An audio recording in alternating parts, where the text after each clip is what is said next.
really, really loved Bangladesh and have spent, 26 and a half years there.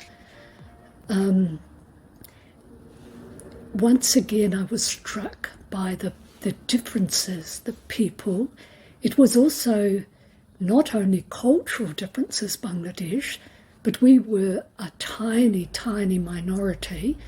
Less than 0.25% of the population are Christian. So it's a largely Muslim country with Hindus, quite a few Hindus and Buddhists. So that was new for me, and I loved that too. I just loved finding out about other ways of thinking, other ways of doing things. A lot have come and asked to go elsewhere, but those of us that have stayed a long time, we really call it home. We feel so much at home, probably because we've let go of trying to control. I think for me this has been so important. Like I used to be so upset. There's beggars all along the street. Poor people are just sitting there, some of them badly crippled and everything, and holding it and calling mother, because I'm a woman, an older woman too. And one of the sayings I used to say is to myself, look, Jesus, I'm not you. I can't cope with all this. And sometimes I would try to look away, and then that's the wrong thing. And then I read something that Mother Teresa said, and that really helped me. She said, it doesn't matter if you can't give any material things. You can give yourself. You can give a smile, a question. And I started doing that. And that really helped me.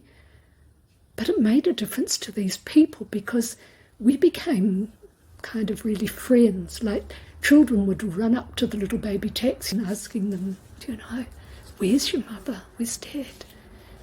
Brothers and sisters, you've got beautiful teeth or a beautiful smile. Do things like that. And after that, they would come running up each day if they saw me and never ask for money. But they were so happy because most people were just handing money. But hardly anybody gave them a value, who they are, asked them about themselves, became friends with them. My main focus in Bangladesh has been the training of village women, to be midwives in their own villages where there's no trained person, and then training those that could to be, we call rural health practitioners, a bit like the barefoot doctors. And that was a really beautiful ministry because seeing women, I was shocked. I had lived in countries like Samoa and Vanuatu, and where women didn't die having babies, even if they did have the baby at home, and it was very, very rare to die. And in Bangladesh, people were dying all the time. So that was just a wonderful experience of being able to work once. I've always enjoyed working with the local people and with these very simple women who saw every other woman as their sister. And that was beautiful because we developed a program, and I'm very proud of them all, where nobody felt it was a job. They didn't necessarily get paid. The people whose babies they delivered or who they looked after would or might not give them something. But their joy and their sense of empowerment came from the fact that they were worth something, because in that culture women are not very highly thought of, in many situations. So that was a very beautiful experience, and the fact that we were saving lives. Another big ministry which I carried on at the same time was caring for poor, sick people. So I loved working with these street children who would sleep at the railway station, and they would come along often beaten up because they earned their living by stealing. They had no other way. And so if people caught them, they would beat them and beat them. So we had these gorgeous kids come with terrible bruises and sores. And some girls, only 13, 12, 13, 14, pregnant. No idea how to look after a baby. And the other big experience of looking after the poor was I worked with women, young girls actually, most of them, and women who worked in the factories that make the garments. They're called garment factories. I didn't work in the factory. We, through a union for the workers, we ran healthcare services. And to see these women who used to work, I'd say, did you have a day off? Oh, yes, we had a day off. And I found out that having a day off meant that they worked every day of the week, and they worked Friday, the public holiday, the weekend holiday, until 1 o'clock.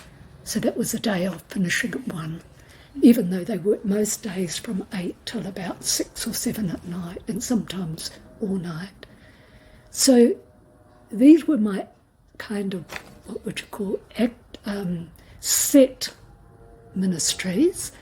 But another ministry that was really precious to me was we called them rubbish collectors, but they're actually poor girls and women who go around the streets with big sacks and they pick up anything they can find, tins, bottles, paper, old food.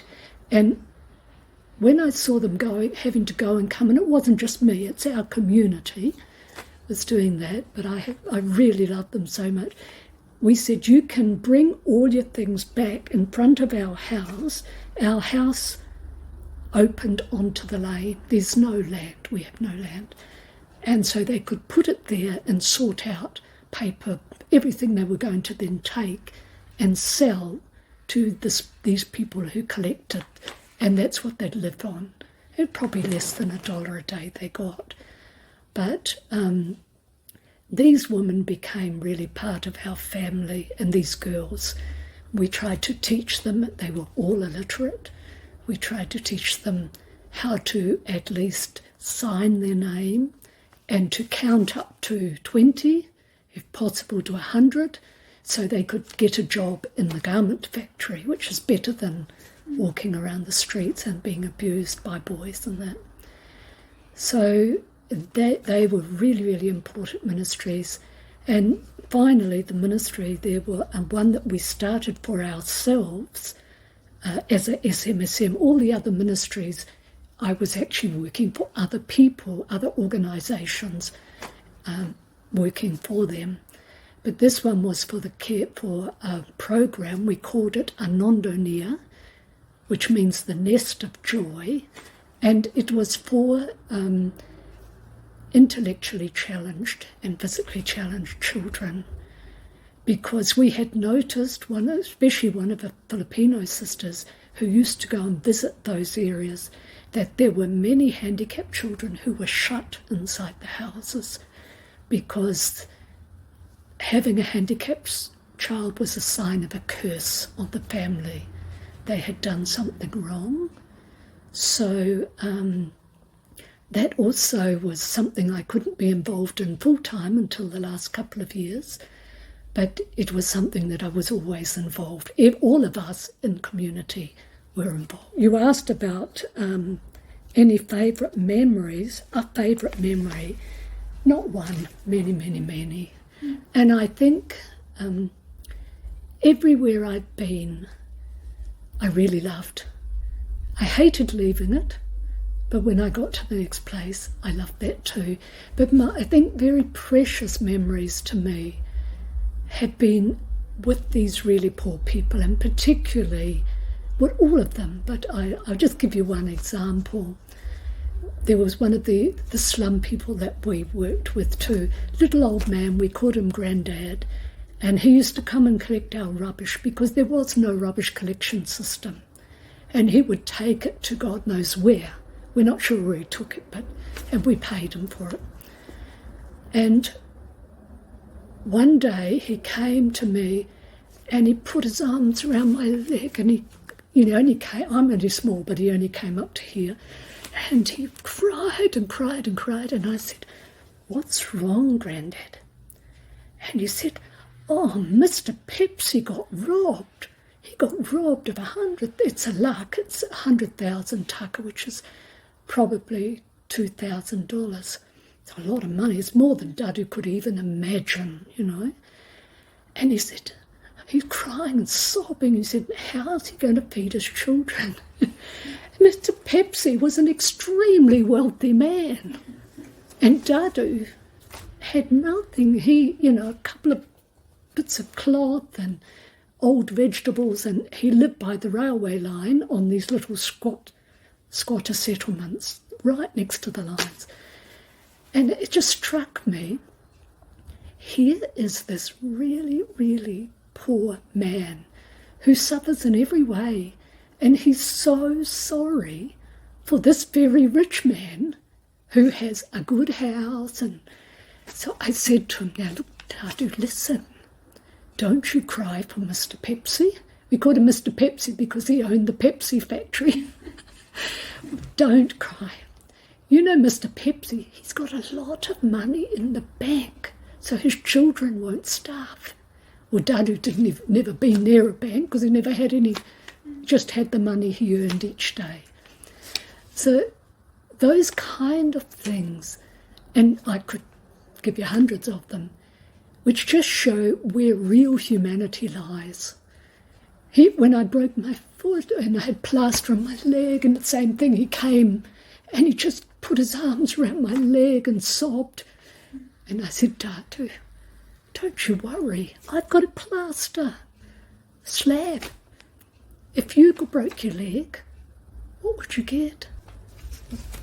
What I want to say is that wherever I went, and especially in Bangladesh, I learnt so much from the people. They taught me more than I taught them. Really true values, not to complain, because basically we have had everything. We were loved as children, we were accepted, we had the basics in life, you know. We had a number of people on the streets who were really probably terribly abused earlier on, and had become, in order to cope, had become quite strange. Like they would walk around. One of the ladies used to come and give me flowers. They were kind of half dead, but she'd come and give them to me, and I would accept them. And then she'd go along the street singing and dancing and say, "My friend took my flowers, my friend loves me," in Bangla, of course. And we became very close. And in the beginning, people used to try and stop her coming near me. But quite a lot of those poor people that I was very close to, and other Bangladesh would say, no, don't disturb madam, don't disturb, call every white woman madam, madam. I said, "They're my friends." And after that, of course, they did not stop me anymore. So when I was leaving, I had some lovely new, I always wore the local clothes, not Western clothes, the long pants with the salwar kameez, it's like the Pakistani. But some I hadn't worn, so I gave the ones I'd never worn to these friends on the street who had never had a new thing in their life. And my joy at seeing them in them and seeing them so happy, for me, I gained so much more than. But these were people. People would say they're stupid. They're all that. They're not. They're really. They know how to love. They know how to care. To do things, And I think that's an experience you get when you go to places where you are with the poor, where you have to let go of your own preconceived ideas and learn from them. So, I'm enthusiastic about SMSM. I think it's, from what I've heard from everyone's stories, it's not so much about, like when you think of missionary, you think of people that go and try and evangelize and convert everybody, but it's just about, I guess, showing people God's love, just an encounter. I think that's where Bangladesh was. It's an extraordinary missionary place. Evangelization is not me going and telling them. They have to learn from my life. and we learn from them. And I always thought, for example, when I would deliver a baby, when the woman's in pain and they're delivering, and the mother of the woman who's having the baby there, and she said, pray. So they're Muslims, they're praying, I'm praying, and then they'd say, bless her, It says for us as missionaries, we're called to spread the good news by our work, by our lives, by our words. So, yes, to be missionaries by your life. By our poor, simple, foolish sometimes, glorious sometimes lives. But we're ordinary people. Mm.